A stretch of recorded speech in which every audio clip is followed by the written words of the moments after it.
We have some breaking news coming in. Israeli army has announced that for the first time as part of Operation Roar of the Lion, IDF has begun striking targets of the Iranian regime in the heart of Tehran.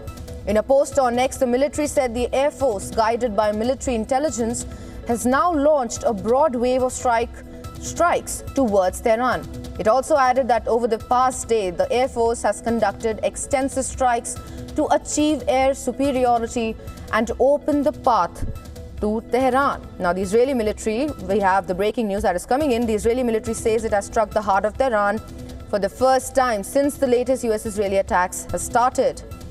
The statement published claimed the targets were the government sites, adding that over the past day, the attacks were working on establishing aerial superiority and paving the path to Tehran. We have breaking news that is coming in, and Israeli army has announced that for the first time, as part of the Operation Roar of the Lion, IDF has begun striking targets of the Iranian regime in the heart of Tehran.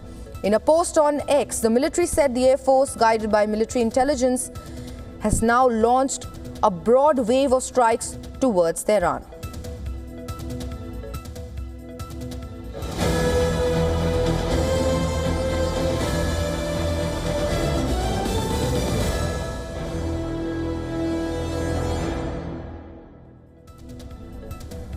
In another breaking news, in Pakistan, at least 8 people were reportedly killed in a pro-Iran protest at a US consulate. Reports citing a rescue service said that the deaths happened after hundreds of pro-Iranian protesters tried to storm the consulate in Karachi. A spokesman from the EDHI Foundation Rescue Service claimed that they have moved at least 8 dead bodies to Karachi's civil hospitals, where 20 others were injured in the consulate incident. He added that most had bullet wounds.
Well, in Pakistan, at least 9 people were reportedly killed in a pro-Iranian protest at a US consulate. Now, reports citing a rescue service said that the deaths happened after hundreds of pro-Iranian protesters tried to storm the consulate in Karachi. A spokesman from the EDHI Foundation Rescue Service claimed that they have moved at least 9 dead bodies to Karachi civil hospitals, while more people were injured in the consulate incident. He added that most had bullet wounds. Now, videos on social media showed people climbing over the main gate and gaining access to the driveway of the consular building. The American flag could be seen flying over the compound. Police fired tear gas at the protesters who dispersed.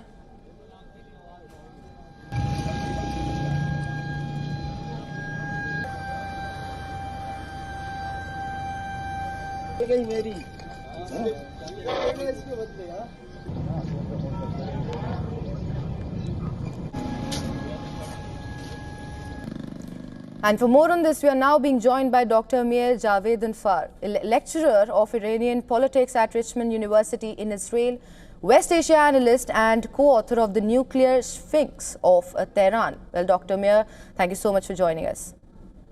Thank you for having me. So, Doctor, as you're joining us from Tel Aviv, can you describe what the situation is like on the ground right now? What are you looking at in terms of the overall atmosphere in the city? Well, since yesterday, there have been sirens going off every 3 hours or sometimes every 2 hours. Last night, we had about 2 attacks, at least, that were directed at Tel Aviv. All of them were with missiles. Israel's been subjected to mostly missile attacks. Some of them are drones. But the public is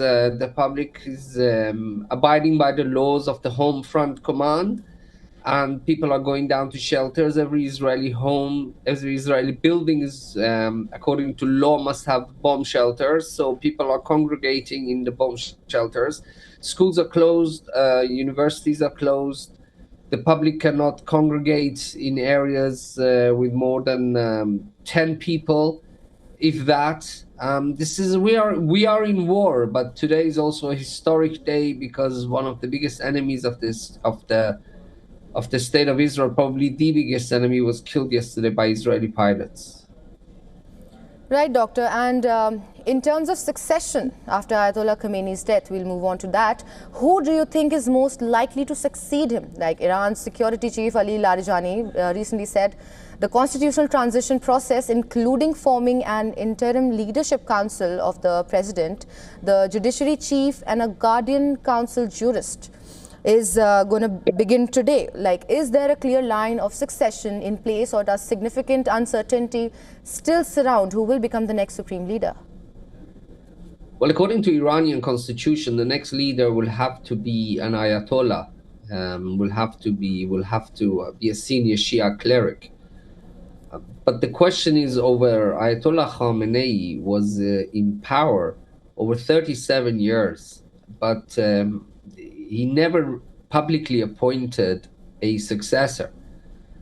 This process of choosing his successor was kept as a classified process in Iran. We really did not have any reliable sources to even come up with an educated estimate. Everybody was in the dark. We just have names, some people suggesting. It's basically just guesses at this point. There are some names that are out there, but to be honest with you, I really don't have any credible sources to back them. But there are some people who believe that maybe it will be his son. Again, not clear.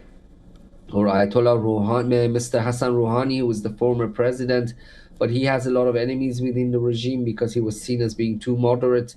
We really don't know. We are in the dark, and this is what the regime intended. The regime intended to keep the whole process behind closed doors and top secret. They did not want to name a successor, and this is one of the consequences. Who is going to be the successor? Does he have the same pull within the regime? Does he have the same level of influence? Does he have the same level of backing? We simply do not know in the Iran studies world. Right, Dr. Mir, we're already seeing strong and sharply divided reactions from around the world on the news of Khamenei's death. How do you see this playing out in the coming days? Are we likely to witness unrest, consolidation of power, or, when we are going to see the transition that is to happen today? Well, outside of Iran, some Shia communities, as you said, in Pakistan, who benefited greatly financially from the Islamic Republic, are upset. But from what we can see, excuse me, from pictures emerging from Iran, there are many people in Iran who are rejoicing because Ayatollah Khamenei is dead, because in January this year, he carried out the biggest massacre of Iranians in recent history. Somewhere between 20,000, some people say 50,000 Iranians were massacred in the space of 2 days during the protests. We don't know the exact numbers. These are the minimums and maximums that we hear. So there are mixed reactions, but most people in Iran were tired of the dictatorship of Ayatollah Khamenei. They believe that he took unnecessary risks in terms of confronting the US and Israel. But he didn't pay the price. It was the people of Iran who had to pay the price through sanctions and isolation and inflation. In terms of consolidation, they will be looking to consolidate the regime from within after his death. How much they will succeed really depends on a number of factors, probably the most important being if the successor can bring in the different factions within the regime under his rule and create consensus among them. And this is not an easy task. Right, Doctor. Right now, as you are in Tel Aviv, how much of the objective has been achieved from Israel's point of view? If you can let us know. Well, part of the objective is to eliminate the threats posed by Iran's missile program, missile production. We don't know how many sites have been bombed yet by Israel. I don't have enough information to give you that. Ayatollah Khamenei's death, yes, Israel killed Ayatollah Khamenei, but we have to wait and see whether this will lead to regime change, because this is what Israel wants. And Israel knows most Iranians want regime change in Iran.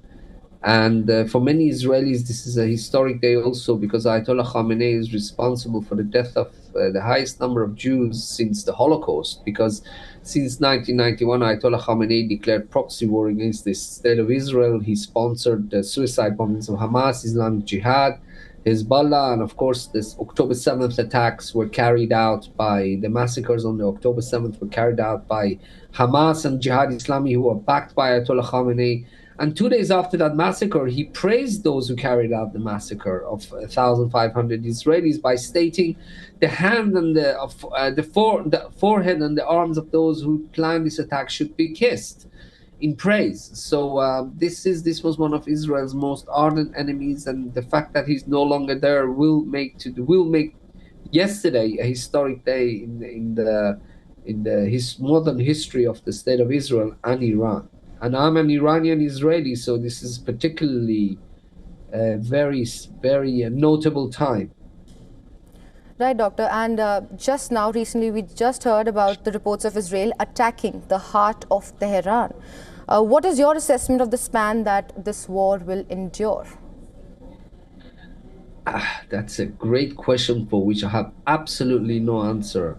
To be quite honest to you and your respected viewers, some people say weeks, some people say months. It really depends what happens. It really depends if there are signs within the regime that there is going to be a crack among the leadership, and if there's going to be a revolution, or if there's going to be somebody who's going to completely change the direction of the Islamic Republic. These are all moving variables that at this point cannot be ascertained in any way, shape, or form, especially because of the fact that the war only started yesterday. So I unfortunately cannot give you an informed answer on this, but we have to wait and see what happens. I think the choice of the next leadership of Iran, the policies that Iran follows after Khamenei, and how successful Israel and America are in destroying what remains of Iran's nuclear program and its missile program will play an important part in determining the end date for this process. So will signals from Tehran. I think the Iranians will start looking for the Russians, especially, to start mediating a ceasefire soon. And I think we have to wait and see what the conditions of those mediation efforts will be. Right, Doctor. And just, we haven't heard anything on the key issues of the nuclear program and facilities being dismantled. Now, what is the report around that, and what is your view on the same? Well, for Israel, the most important issue is the missiles, because most of the nuclear program has been destroyed in Iran from the June 12th war. There are something like 400 kilograms of 60% enriched uranium that is under the rubble, and I think that is probably the most important issue. But most of the nuclear program has been destroyed. It's the missile program of Iran that is the most important issue, because the Iranians are planning to open up a new production line, and the number of missiles that they could produce and to fire in Israel would have made it very difficult to shoot down. And look, from yesterday, they fired 170 missiles, and thankfully we were able to shoot down most of them. A couple got through. But, if they open up production lines, which they plan to do by the end of this year, they will be able to fire double that number at us in the future war. And it will be far more difficult to shoot those numbers down. So this is the most important issue for Israel. It's the missile production capabilities. Israel did not have enough time to destroy them during the last war, so we have to wait and see how successful Israel is in destroying what remains of Iran's missile production capabilities. Right, Doctor. And, with these developments, with the information that we are getting so far, how do you see the balance which is changing in West Asia?